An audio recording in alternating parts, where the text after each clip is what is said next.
Well, here's something a little different. This is a 1994 Yamaha SLG 100S.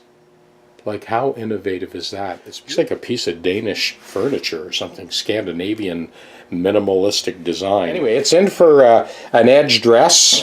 This bridge needs to be reattached. A couple of new screws to kind of anchor that into place. We're just heating up the hide glue and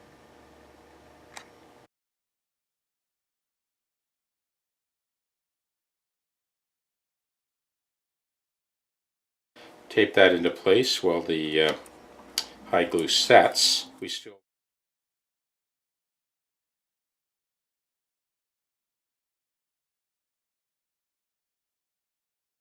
This guitar has been out of service for quite a few years, from what I understand, and yeah, this is in a back bow. You can see, listen to that straight edge rocking.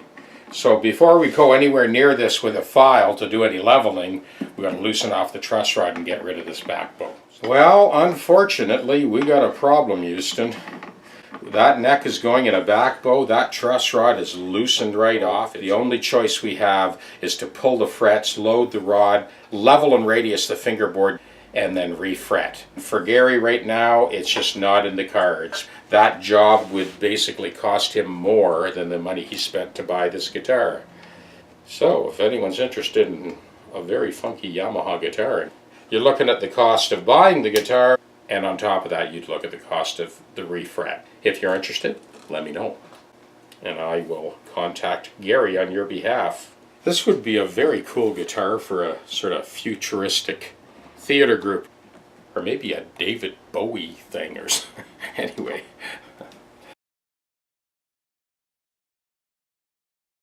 So this just tucks into the side of the gig bag.